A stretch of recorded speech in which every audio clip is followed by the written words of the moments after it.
Emma Thompson waited excitedly at the exclusive event where she could meet Tom Hardy, unaware that the waiter beside her was actually the man she was looking for. Her behavior toward him would reveal the true character of fans. The grand ballroom of London's Dorchester Hotel sparkled under crystal chandeliers as the city's entertainment elite gathered for the annual BAFTA charity auction. This wasn't just another fundraising event. It was one of the most exclusive gatherings in British entertainment, where A-list celebrities, industry moguls, and their most devoted supporters mingled in an atmosphere of controlled glamour. Emma Thompson, not the acclaimed actress, but a 34-year-old marketing executive who shared the same name, adjusted her vintage Vivienne Westwood dress as she surveyed the opulent room. She had paid £500 for her ticket, a sum that represented nearly a month's salary, but tonight felt worth every penny. This was her chance to meet Tom Hardy, the man she had idolized for over a decade. The story gets more interesting towards the end. Don't forget to subscribe to the channel and write your thoughts before continuing. Emma's obsession with Hardy went far beyond casual fandom. Her London flat was a shrine to his career. Movie posters from Inception to Venom covered every wall, signed photographs lined her bookshelves, and she owned every film he'd ever appeared in, including obscure early works that cost her hundreds on eBay. She ran 3 different Tom Hardy fan accounts on social media, with a combined following of over 200,000 devoted fans. Tonight, Hardy was scheduled to auction off a private dinner experience to raise money for veterans' charities, a cause close to his heart. Emma had been saving for months, determined to win that auction regardless of the cost.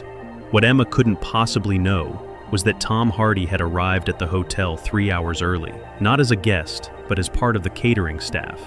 In the meantime, I would like to talk to you in the comments. Please share your thoughts with me. I would like to have a Q&A with movie and story lovers. I would be very happy if you give me this opportunity.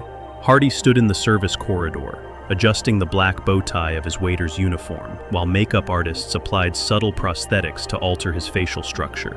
His signature beard had been carefully trimmed and styled differently. Contact lenses changed his distinctive blue eyes to brown, and strategic padding beneath his uniform changed his build. The transformation was subtle but effective. He looked like Tom Hardy's cousin, perhaps, but not immediately recognizable as the star himself. "Are you sure about this?" asked Sarah Chen, the event coordinator who was the only staff member aware of Hardy's true identity. "If this goes wrong, it could be a PR nightmare." Hardy checked his reflection one final time, satisfied that even his closest friends wouldn't immediately recognize him. That's exactly why we need to do this. People need to understand that character isn't about who you worship. It's about how you treat people when you think no one important is watching. The hidden cameras were already in place, discreetly positioned throughout the ballroom and operated by a crew who believed they were filming a documentary about charity events. Only Hardy, Sarah, and Alex knew the true nature of tonight's experiment.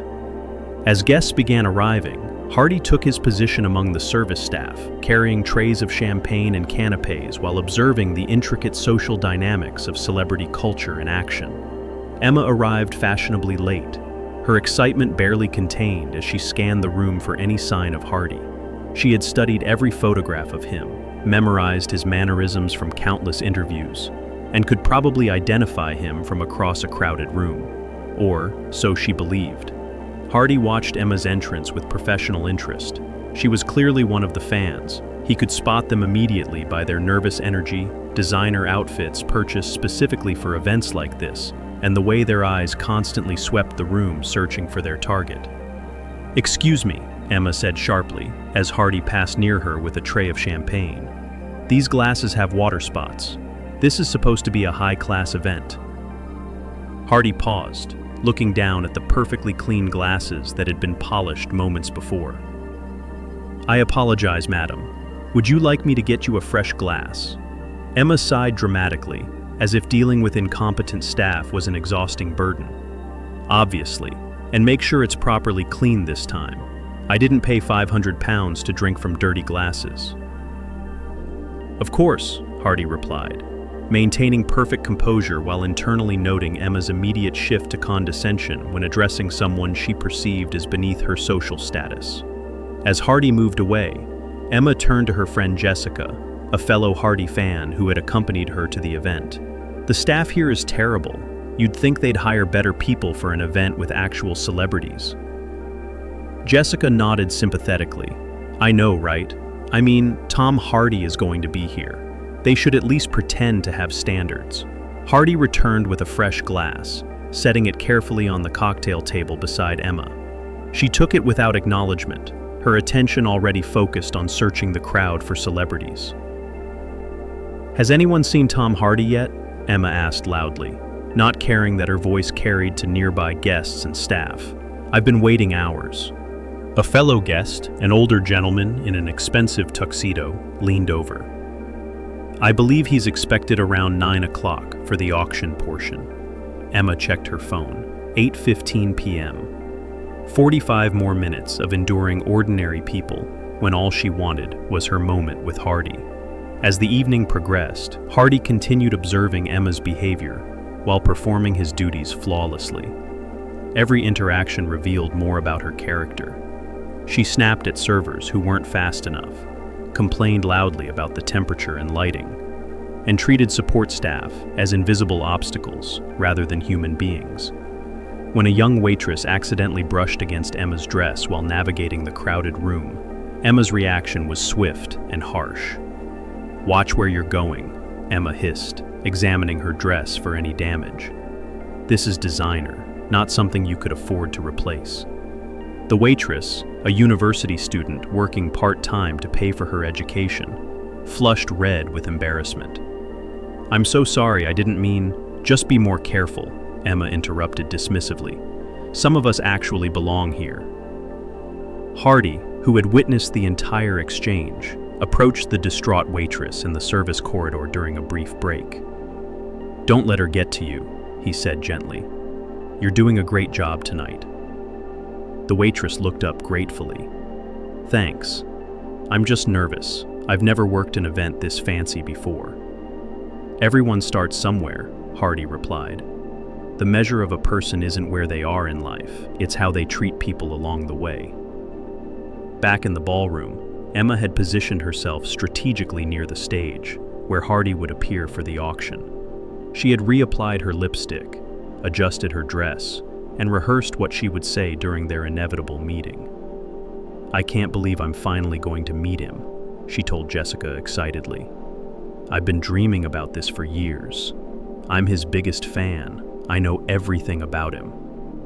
Hardy overheard this conversation while clearing nearby tables, and couldn't help but wonder what Emma meant by knowing everything about him.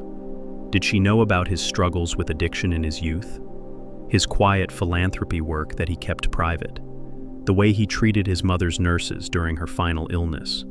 Or did she only know the curated version of Tom Hardy that existed in magazines and red carpet interviews? At precisely 9 p.m., the real Tom Hardy made his entrance.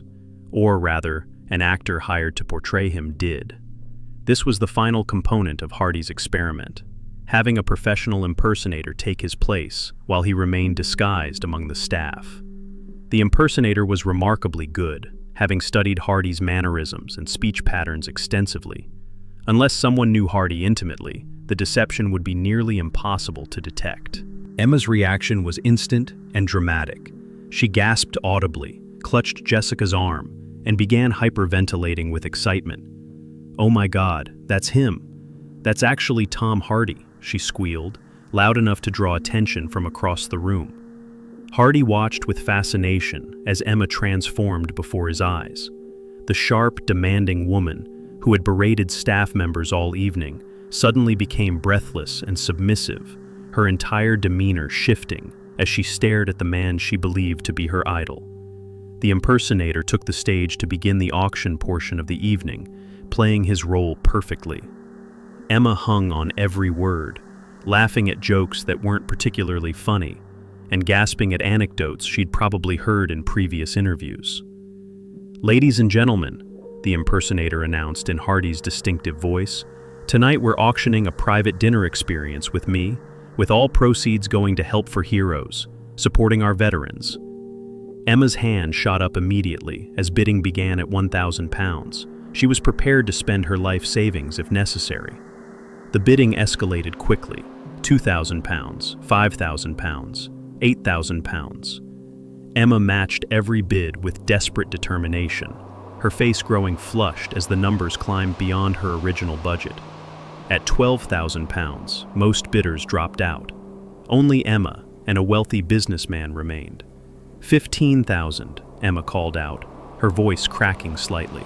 She was now bidding money she didn't have, but the thought of losing this opportunity was unbearable. The businessman raised his bid to £18,000. Emma's face went pale. She had reached her absolute limit. Hardy, watching from the sidelines, felt a complex mixture of emotions.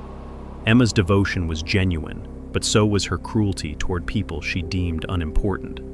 As the auction concluded with the businessman winning, Emma looked devastated.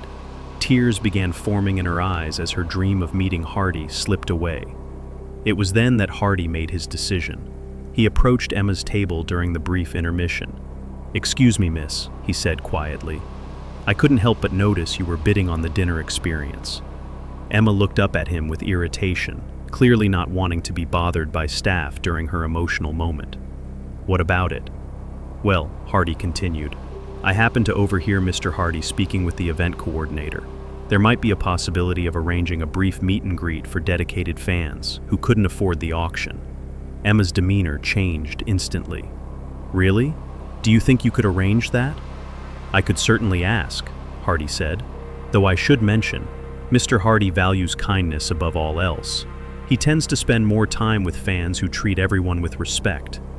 Emma nodded eagerly, completely missing the pointed nature of his comment. "I'm incredibly respectful. I'm his biggest fan. I know everything about him." Hardy smiled slightly. "I'm sure you do. Would you mind if I observed how you interact with people this evening? Mr. Hardy sometimes asks staff for their opinions about which fans seem most genuine." "Absolutely," Emma agreed enthusiastically. "You'll see, I'm not like other fans. I really understand him as a person." For the next hour, Hardy continued his experiment, watching Emma's behavior now that she believed staff members might be reporting back to Hardy. The change was remarkable. She became polite to servers, thanked people for their service, and even apologized to the young waitress she had earlier berated. But Hardy could see through the performance. This wasn't genuine kindness. It was calculated behavior designed to impress someone she believed was watching. As the experiment was complete, but the real lesson was just beginning. Don't forget to follow us and like the video for the continuation of Unknown Stories with Tom Hardy. We will bring you the backstage of the movies and the stories we have compiled from Tom Hardy's daily life. Thank you in advance for your support and motivation. "I'm sorry," she whispered, voice ragged as torn paper. "I forgot that respect isn't optional."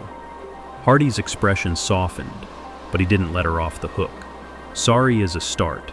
Change is the payoff. Tonight you decide whether this meeting is an embarrassing anecdote or a turning point." Emma nodded, cheeks flushing crimson. Around them, the pub's staff exchanged glances, first wary, then approving. She turned toward the nearest bartender, the man she'd brushed past earlier without a glance. "I'm Emma," she said, offering her hand. "Thank you for the work you've done all night." "I didn't act like it mattered, but it does." The bartender shook her hand, surprise melting into a small smile. A ripple of eased tension moved through the room. Hardy straightened, pulling on his coat. "Lesson learned?" he asked quietly. "Lesson learned," Emma replied. Outside, winter rain misted under the street lamps. As Hardy stepped into his car, he glanced back. Emma was still inside, collecting empty glasses alongside the staff, sleeves rolled, laughter tentative but genuine. The door closed, and the car eased away. Hardy exhaled, content. Another scene wrapped, unscripted, imperfect but real, and maybe the best take of the night. Some lessons need no credits.